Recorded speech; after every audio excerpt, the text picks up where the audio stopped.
Go. All right. So really two things that you'll need to know for this. So it's Common Lisp. I don't think any other Lisp has anything like it. It has these classes, which are like, well, it's basically like a few slots, uh, together, and it has these things called methods, which are really not what people usually think about methods, not from other languages. You just can consider this like a like a function that is polymorphic in some way, and which way is exactly what I'm going to talk about. So let me start with classes. So classes, uh, they can have slots, but I'm not gonna write that. They have inheritance. In fact, they can have multiple inheritance. There is no limit. Let me like write it like this. So this is going to be A1 and this is going to be A2. This is where inheritance goes. This is where the slots goes, and this can be totally inherited from A1, A2, like that. That's it. You can have as much as you want. You can have these chains of inheritance as long as you want. This will be important later. Okay, that's it for now. This is all you need to know about classes. Now, methods are basically, so for polymorphic functions, what you have, right, is a name and then some ways of defining some sort of polymorphic behavior, right? So if you want to do it right, what you need to do is actually to define a thing called def generic, and this will be the name. Then you will give it like list of arguments, and that's it. Generic only really defines the name, and then you can sort of define these methods of the name, and then the methods. What's important is that they should have that exact list of arguments, but you can specialize these arguments like this. You can say that A is A1, and I don't know, like B is, well, B, and C can you can leave it like that, but it doesn't matter. And then you can have some code. Is it clear for now? Seems pretty simple. Yep. It's ad hoc polymorphism basically. It's just whatever you write here will happen for this combination of classes. Okay, cool. So this is all that we need to know. Now there is going to be like a little bit of a weird theoretical idea. So two things. First is that um, whenever we have how do you even how do you oh yeah, I think no wait. Oh yeah, there we go. This is a comment. Man, I didn't use that language for so long. So whenever you have inheritance, that like inheritance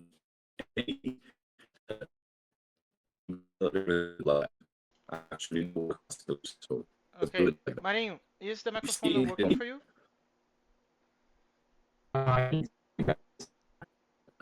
Okay, so it is me then. yeah. Okay, wait a moment. I had a problem.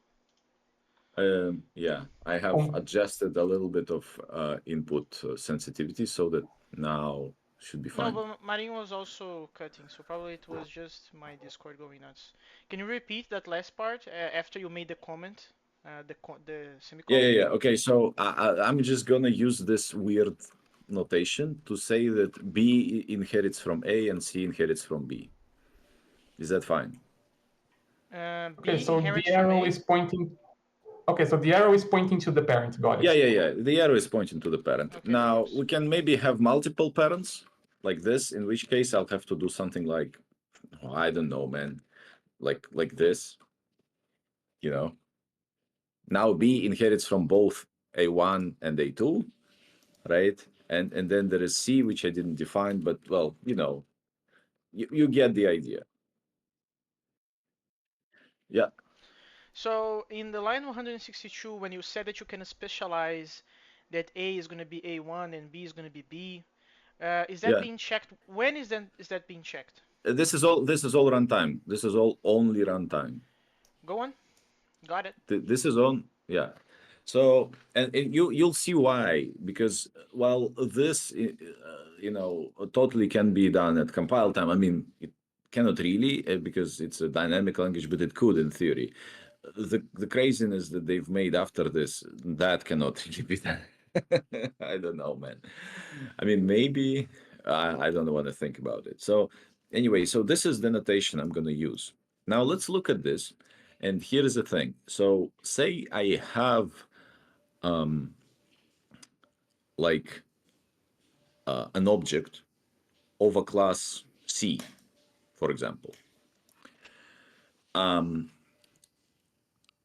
am saying now that I can build a chain of inheritance upwards, to the parent. That is going to be like a single chain. Like this is more like a tree here, because there are two branches here. But I'm saying that there is a quote unquote natural rule here that I can use to transform this into just like a line, like a single chain. And the rule is simple. I'm going to use this ordering here. So we're going to use this ordering here in the parentheses that denote who you inherit from, and turn this thing into, so let's see. So C is first, then it goes to B, that is fine. Then B goes first to A1, because A1 was first, and then to A2.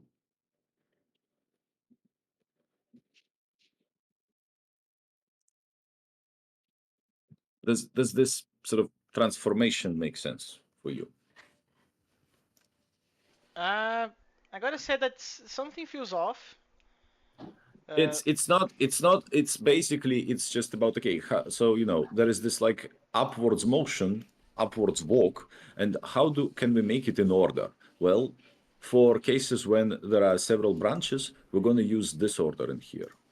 no, yeah, I got that. What I don't, what feels off to me is that you are enforcing a relationship between A1 and A2 now. Only if you start from B, though. Yeah. No, only if I start from B. Well, if I start from C as well, because I have to like Yeah, walk because both C of goes to these. B. Yeah. If I start from A1, then don't. It's not a relationship. It's kind of a relationship, I guess, but it's really abstract. It's not gonna do much. It's just there to make, like, I want to establish a certain order of upwards walk. I'm pretty sure That's it. Factor has a similar rule for tie breaking when you're There doing. is no, just keep in mind, nothing has happened yet. This is just me making up a thing. Okay.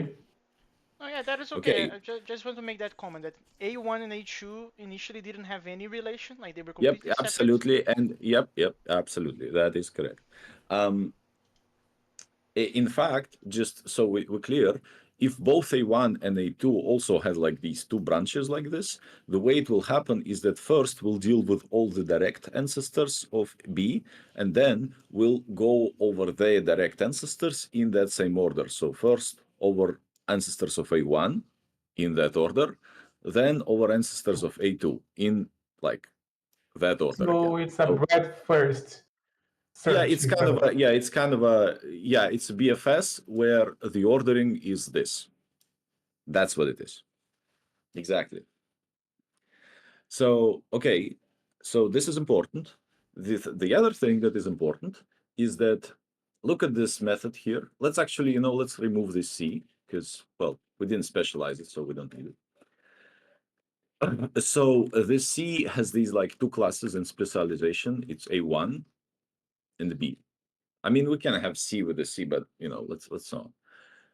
I'm saying that if we look at this chain here and say that this relationship is called, like, if this is a less kind of thing, if this is a quote unquote ordering, then we can establish ordering on not only on like one thing, but on chains of things. Like with this one, if you have the if we have the A1B thing, right? Then we can say, well, first, and we have another thing that is like, I know, like A1, A2. Then the second one is kind of like less than this one because the first thing is the exact same, but then for the second one, A2 is like earlier in the chain than B. Does that make sense? This is a partial lexicographic ordering. Okay, so basically the grouping can also be ordered. Yeah. If you have like this combination of them, you can, and you have two combinations where each element is, either this element is part of chain of this one or the opposite. Then you can establish an ordering Sure. in lexicographical order. So this one is the most important one, then this one, then the second one, and so on. Okay, and this is all the like the theory we need. Now I'm gonna call this ordering like a lexicographic um in inheritance, I guess, partial ordering. I'm gonna call it that. I'm not saying that this is what it's called. I'm just gonna do it for. And now there are three systems in Common Lisp that use that thing. The first system is the simplest one. So when you define your methods, like this one, for example, you can add qualifiers. The first thing that you can do is you can add one of two qualifiers, either after or before. And imagine we also have this now without qualifiers. So now keep in mind that these, yeah, never mind. So we have this. What this will do is it will do the following. When you call it, it will take the arguments and figure out their classes, which in our case, let's imagine it's going to be like A1 and B. It's going to figure out um, their classes and look at what are the methods defined with this name that are like it's gonna find the combination of classes that is like the closest according to this ordering to the actual combinations of classes, the closest one, so the most specific one. Does that make sense? Because your classes can be way more specific than this ones, and so it will sort of walk upwards looking for the combination that fits, that is the most specific. So it will choose the most specific combo,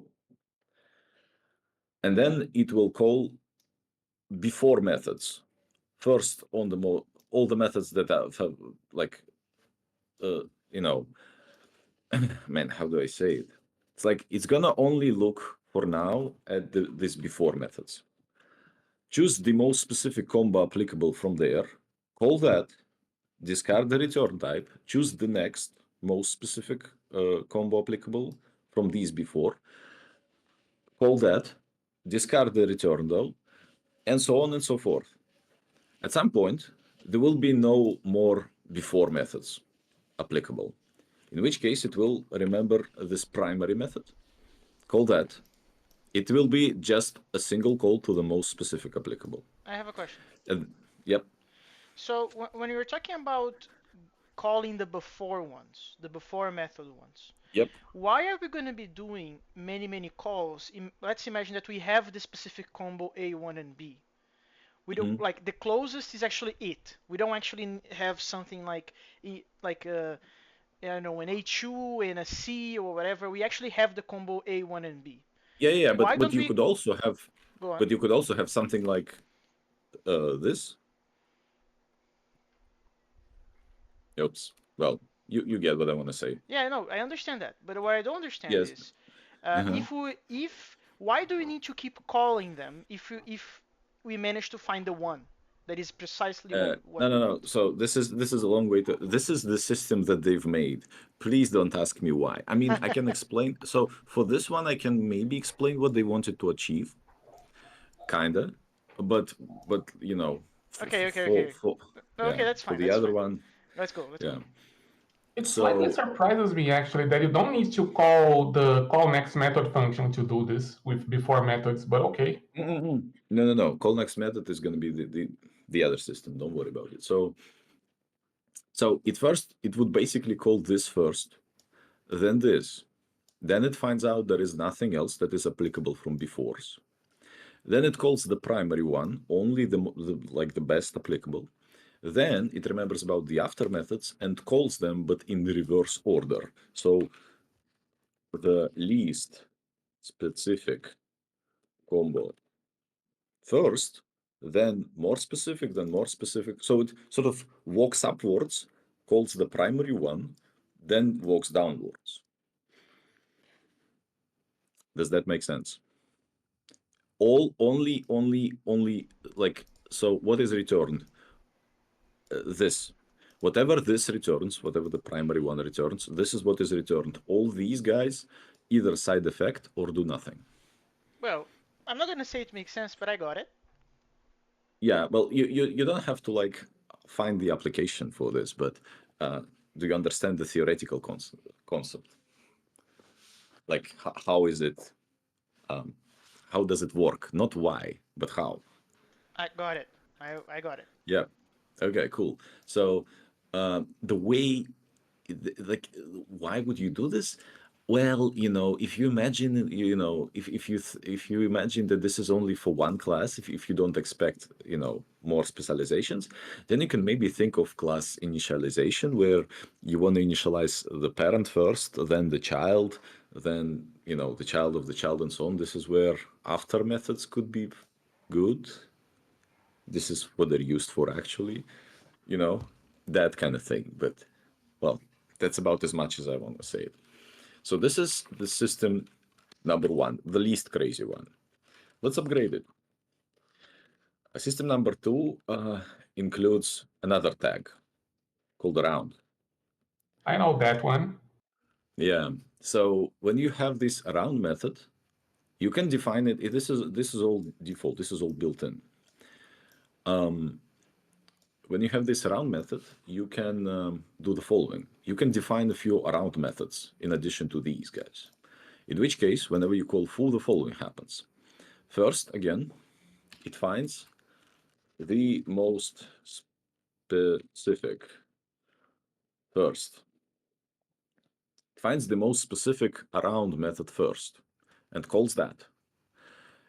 If that's it, then this is what it will do. It won't do anything else. However, inside that around method, you may be you might write the following: call next method.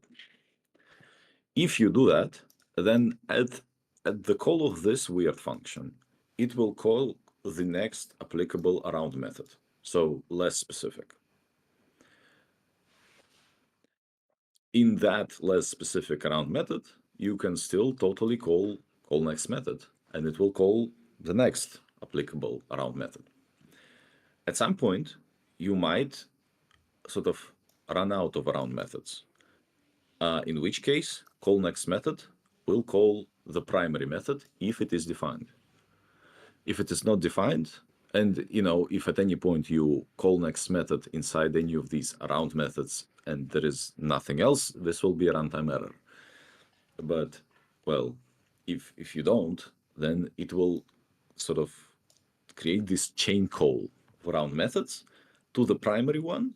And when it calls the primary one, it actually doesn't really call the primary one. Instead, it calls this first system. So first, befores go upwards, then primary, then after go downwards. Again, don't ask me why. But That got that it. that. Yep. Okay. So these two are actually I don't know. This one's kind of stupid. I don't know. I don't really see. I feel like you can really muddy the waters with this one. But these guys decided that It's nothing. It's bullshit. It's boring. And so they created the third system. So the third system actually exists in several versions. Um, However, I'm going to discuss the most general one because that one's the funniest. This one's so bad it's actually good again, and then bad again, and then good again. So you can do the following. You can do a thing called define method combination, and we'll call it something. My combo. Um, we're not going to pass anything yet. So I'm just going to write it down. So what you can do is you can define a method combination with some code in. I'm not going to write the code yet. And then you can say this. You can def generic, you know, this thing, some arguments as well, and you can say method combination, my combo. So this defines this like umbrella name. And now when you do that with your custom method combination, what you can do is you can def method bar. And after that, there will be arguments with specializations like as previously, but there will be a tag like these tags, after, before. However, this time it can be anything that you write. So you can say tag lemos, or actually you can use any symbol. So you can even do it like that. But I think this is better. So you can totally have this. You can have any tag that you think of. It's gonna be one word, but that's it. You know. I'm sorry. Did I butcher your name? It's fine. It's fine. Wait. Let me get it right. Like that. Yeah, that's correct. Anyway, so you can create, and these all need to be specialized, like just like these guys. They can have different specializations, though. You can create as many of these as you want with as many different tags as you want. Now, why would you do that? Well, here's where I can actually explain what do you write in this defined method combination. So, man, I don't really remember its form. I think it needs this for reasons. But then you can do like I don't really remember the syntax of this one because I've only used it like twice just for fun. But this one's allows you to like write arguments, and this is what I'm gonna do. I'm gonna do this like weird thing. It's kind of like that. Syntax is kind of like that, not necessarily. It's very close to that, and it doesn't matter, right? You can define these variables.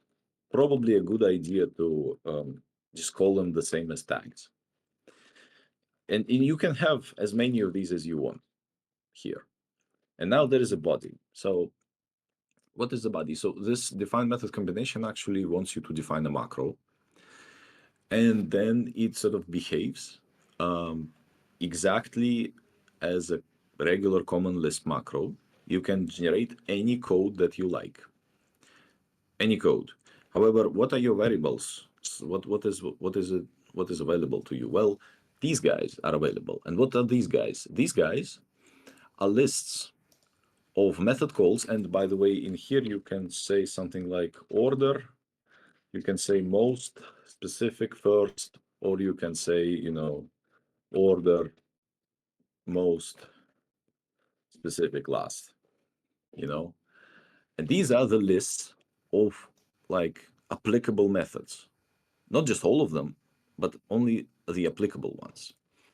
And then you can generate any code that you like in the process using calls to these methods. And this is going to be it. And when you call this like bar, it will calculate, it will look at all the methods with all the tags that can be applicable. So they are like higher in this, lexicographic inheritance partial ordering thing than what you called. It's gonna gather all of them as argument as like all these calls into lists here in the order that you specified, and then it's gonna call this code that is generated in this macro whatever it is that you generated with these calls in any, succession inside there. I mean, because these are just lists, you can manipulate them easily. Is going to just call that whole thing. So with this system, you could easily, of course, replicate both these and these, but you can also do basically any bullshit that you want, just under like the umbrella of that one name here. Now, I have a I question. tried to, yeah, sure. Okay, so I don't understand the difference between calling bar with Lemos and bar with Marinho. What would be the Uh, difference by calling them? no. So you don't really call bar with tags. You just define it with tags. When you call bar, you call bar, and then the whole thing is going to get called. Whatever macro has you defined here, whatever tags have you used, it's gonna, like, if you're calling this bar. Well, okay, let's go here maybe, because I have, there are like specializations here. Not if I have this, if I have to, like, okay, so let's do this. So let's remove the C because it's not really helping. So if I have call to bar with objects of classes, say B and C, right? This is not, the objects themselves. These are these classes, the classes that I've Sure. defined above, right? It's gonna look okay. So in this definition here, what are the all the applicable methods uh, that are like higher in chain than this BC chain, So if the first place has anything from A1, A2, or B, and the second place has anything from A1, A2, B, or C, that combination works. It's going to gather all of these calls with all the tags in these variables and then generate the code that you've generated here using all of these calls and then call that. So basically, Lemos and Marinho, you just use them to define the order, most specific Yeah. or first or No, no, most no. specific Order, last. order, order you request here. These you use as like groups. There is like a Lemos group. There is a Marino group. You can define like these are arbitrary tags, but it's you who come up with them, so you can like use these arbitrary tags to define these groups of calls. It's for you. You can just do away with just a single tag and then just somehow dispatch it. But these different tags allow you to basically define different groups of methods, supposedly because when you will actually use them in this call here, you will maybe use them in different parts of it. Maybe a Lemos group is going to do something with, I don't know, man, initializing something, and Marina group is going to like do some evaluation or whatever. Marinho Ah, group is only called on Tuesdays. Yeah, yeah, ah, yeah. Or that, because it's a macro and you can call any code that you want. Marina int group is only called on Tuesday. interesting. It's, yeah, that's exactly what I said, man. It's interesting. It's, and just keep in mind that this whole bullshit is only called, like, when you call this single, you call this bar, and just, hell unfolds. This whole thing with all the methods and whatever code, is generated here with this method combination thing. Final question. Yep. What is because on line 191 you are specifying a label, and as you said, the label should also be this ideally the same as the tag, right? So Lemos Yeah, Lemos. yeah. Well, it's just, no. It's just the name of the variable in the macro. What You is can this you variable can holding? That's my question. The list of list, calls. The list List of yeah, of calls. calls. yes, Yeah. the list of So applicable methods from that yeah, particular call site. Okay, yeah, okay. Let's move on. I think I got it. yeah. Mm, well, this is like 90% of what I wanted to mention. There is 10 more percent, which is, oh man, oh no, oh yeah, okay, never mind. That's not Magetta. I thought that he's like so late, and I don't really have time to repeat this whole thing from the beginning. Anyway, so mm, I don't really know if you feel just how insane this is, because that allows you to create a Turing complete arbitrary design under the umbrella of this single call that can do anything with any side effects or whatever. But if it's not insane enough for you yet, well, just keep in mind that Well, technically speaking, Common Lisp also has thing called meta classes, which you can read about if you want to know what that is. But in a way, kinda, sorta, maybe it is sort of like kinds to types is what meta classes are, and you can define meta classes for classes and define, sort of change the default behavior. And well, meta classes are also represented as just classes themselves. When you talk about meta classes, they represent as classes. So you can do that stuff for them. And then you can also do that stuff for the classes with meta classes as well. And yeah, you do whatever you want, man. And maybe I just am don't. overlooking something, but I don't know about you, Marin. But given that System 1 and System 2 exists, I don't think System 3 is that insane. Like, It kind of is actually because it allows you to define system one and two in user space if you want. So it actually provides a superset, at least, of those two systems.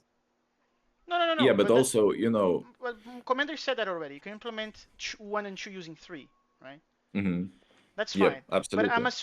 what I want to say is, given that we are assuming the existence of System 1 and 2, System 3 doesn't surprise me. That's kind of what I'm saying. Yeah, well, so so looking at this, at the first one where it sort of goes upwards then down, I sort of felt like it kind of makes sense. Well, you're building thing, then like whatever, it's cool. System 2 is kind of stupid like that because of the call next method, which does allow you uh, somewhat arbitrary combinations, but that all doesn't really that still there is a sort of a predefined order. You can look at the code of the all the around methods, look at the call next method inside, and you will kind of get the idea of what order that is. The order is most specific first, and then, well, maybe it calls next method, maybe it doesn't. But this thing, there is no order. You just build whatever with any of these calls. Maybe not all of them, maybe all of them. Nobody really knows until you read that macro if it doesn't really have any conditions in it. And you can have as many tags as you want. A few thousand, sure. I mean, nobody's gonna write that, but like still.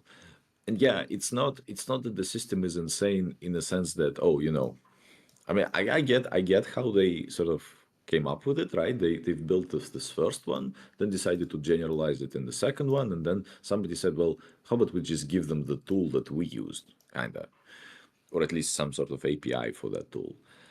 It's just that this system allows you to create really, really complicated mechanics under the hood that are not visible at all, and you just invoke that whole mechanic with this one call. And just keep in mind, it's not a single class. It's a like arbitrary number of arguments with arbitrary specializations.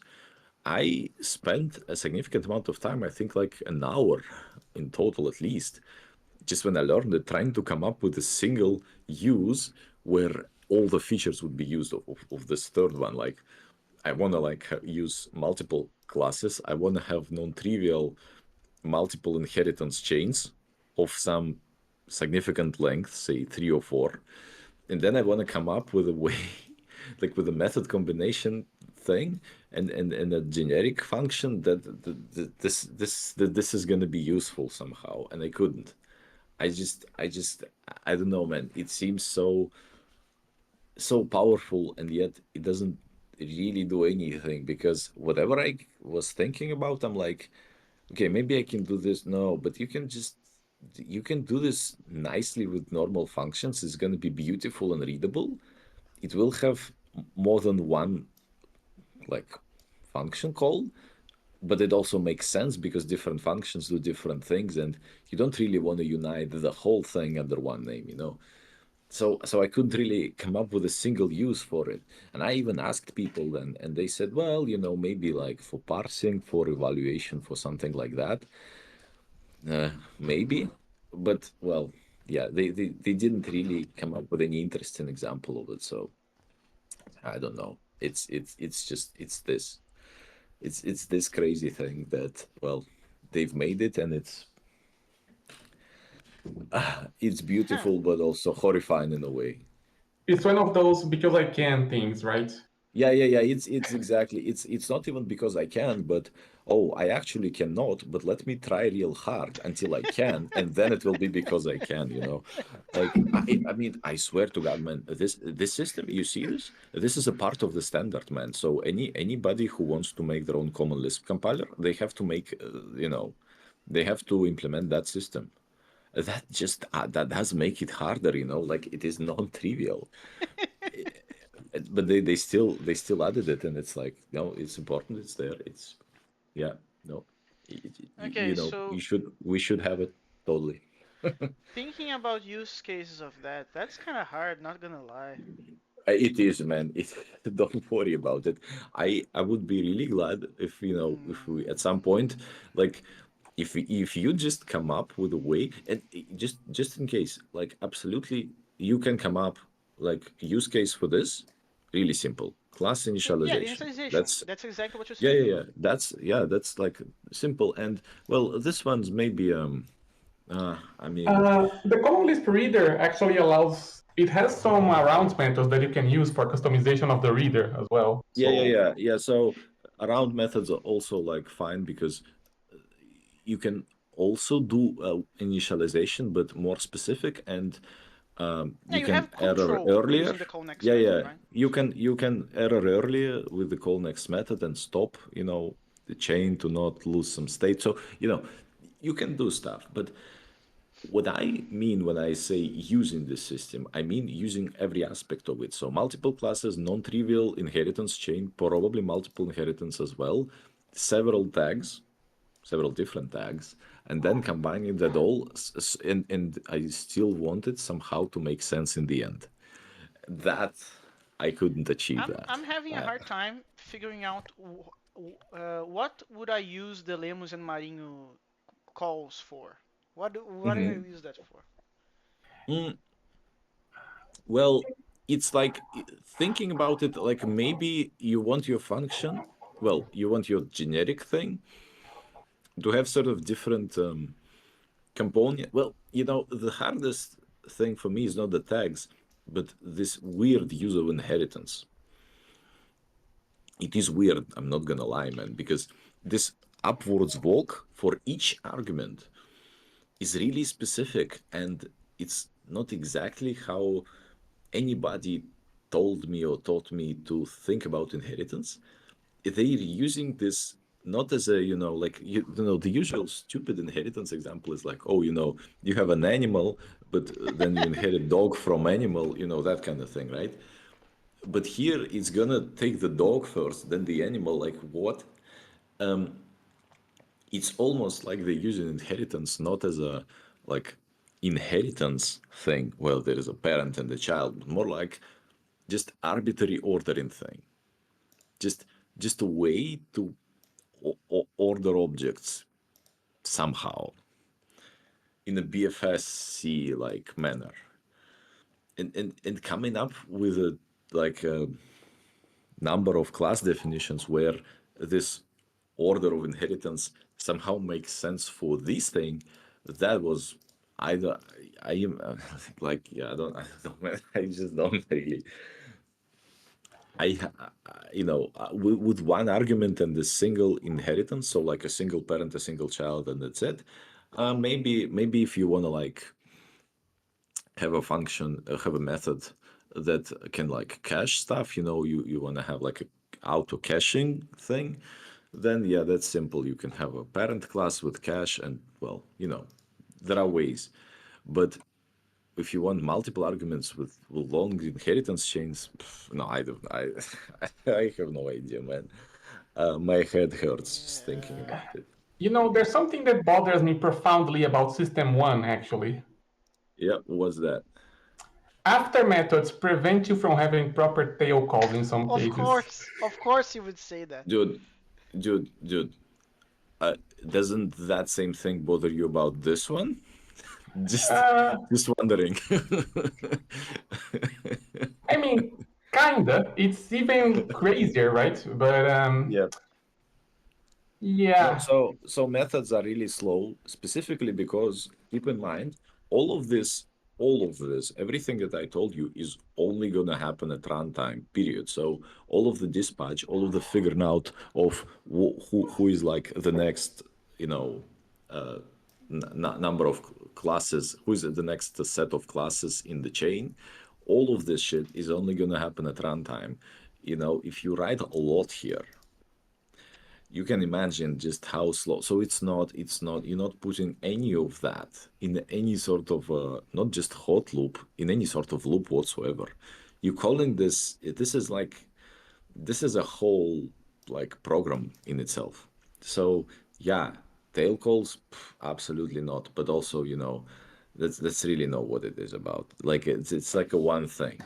Ideally, I feel like you come up with some weird, nonsensical bullshit number of classes with weird inheritance, and then your whole program is just like this this one call for whatever reason, because then all of these tags somehow expand into the exact code that you need, and for whatever fucking reason, I don't even know what, it totally makes sense to have a program that is just bar. Well, I guess at this point you should call it main.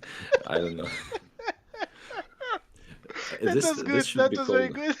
this should be called main, and then this should be that, and then the tags should be like the actual names of the actual quote unquote functions that you would be using, and like this, and then and then you just generate it. I mean, I feel like this is almost legit. All your variables are going to be in these classes. Whenever you need to add new variables, you instead just create a new Uh, definition, inherit it from whatever is required. Like I feel like this is actually not that far from what you would use it. okay. So before I give up trying to come up with an example, I would like to. I already asked what is the Lemos and Marinho variables holding, and you guys said that it's holding the method calls, right? Lists of method calls, The yes. list of method calls. What do I have access to in a method call? I'm not familiar with Common Lisp to No, this no, no, degree. no. It's not. So this is a macro here. So you Hmm. generating code. Yes. So in a list you have access to all the elements in a list, and in the macro when you generating code, you can just insert an element from that list, No, and that's fine. this is yeah. In this generated code now at that place, it would be the call to that specific method. With the like with this specialization and this Oh, implementation. so the elements of the list of method calls in Lemos and Marinho, I have access to the specialization of the classes that you're calling the method with. Well, it's not that you have the access. It's just there would be that specific method, like that specific, implementation of the method. yeah. I haven't That read call would be this there. part of. I haven't read this part of the standards, but I'm guessing those are either lists of functions or lists of actual code, like No, Source no, code? they are no. So no, they are not source code, of course. So they are a list of. I mean, it is implementation uh, dependent. Just so we're oh, clear, it I doesn't see. doesn't really say what should be there. What it says that is that if you use the element of the list in some place while generating this code, you'll get the call to that specific method with this specific specializations and that specific tag. That's it. Oh, so that's How it. You have only how the tag and the specialization. yeah. You have Okay. the tag and the specialization, and well, here you can define the order so that you have some idea about what the order is. You can also, I think, do this uh, so that if the list is empty, it will be an error. That's like a Mm, flag. yeah, so I think I 100% understand now what you said. Like, oh, we have systems 1 and 2. Let's give them the mechanism that we use to implement that as system Yeah, 3. It is 100% that. Now I see. yeah. It's that, but like way more generic and kind of out of nowhere. they have Uh, a whole article in the standard explaining the system. It took me a really long time to understand it because they delve into some weird details, and I just wanted this, man.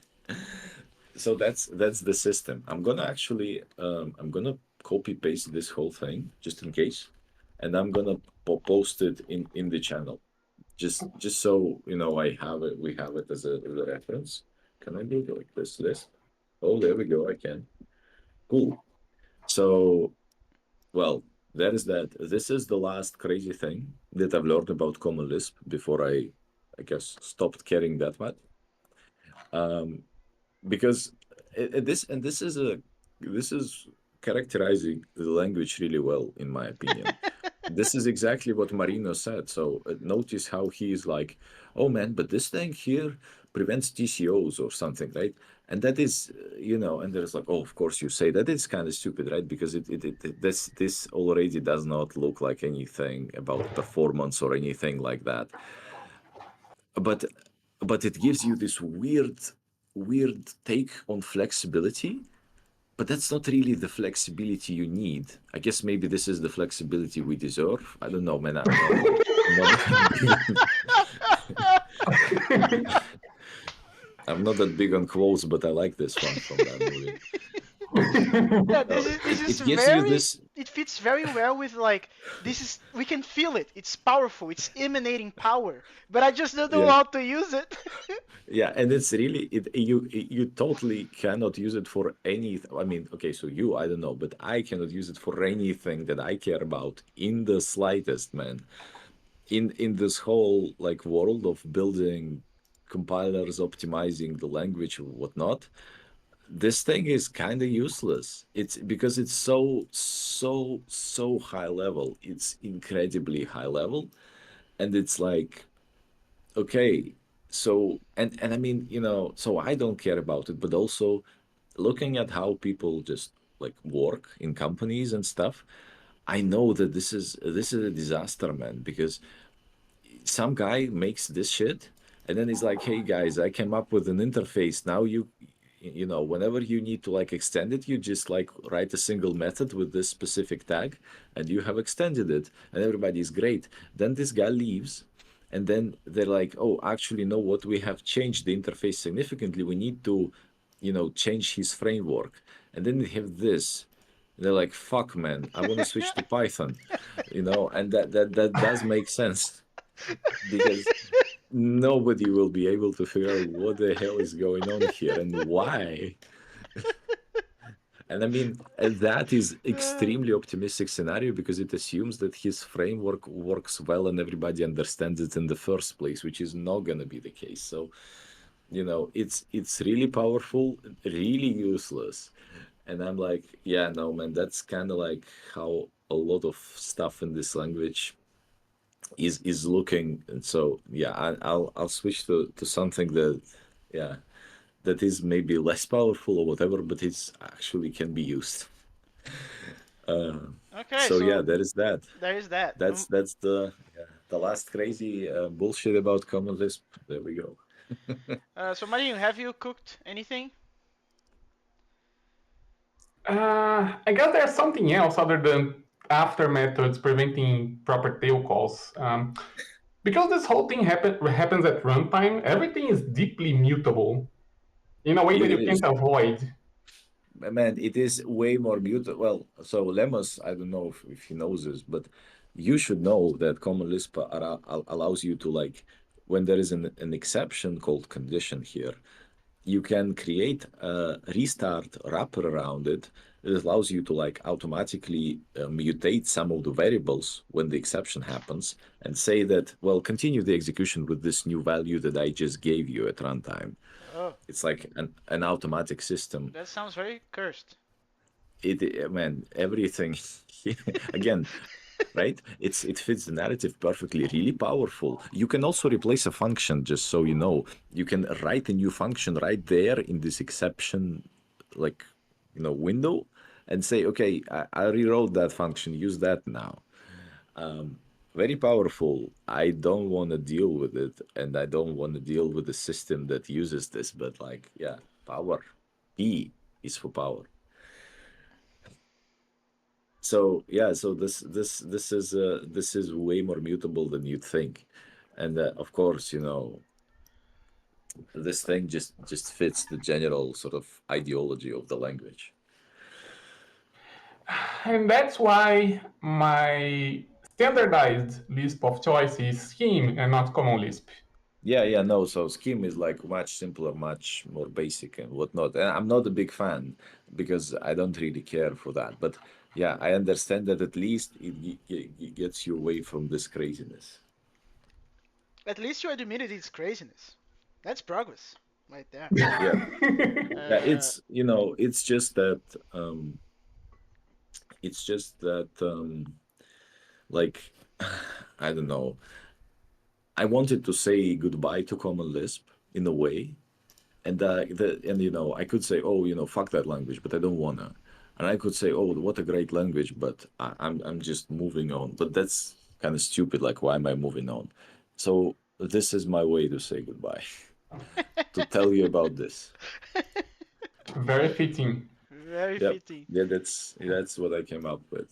All right, Okay. guys, that's the time, and I need to go. No, Really this late was for very me, but insightful. I didn't. I yeah, will remember this.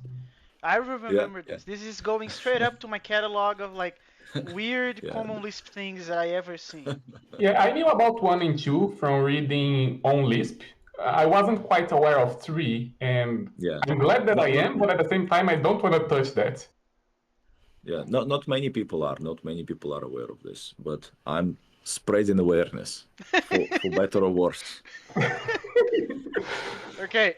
If that's it, I'm gonna finish the recording Yeah, now. that's it. Yep. Okay.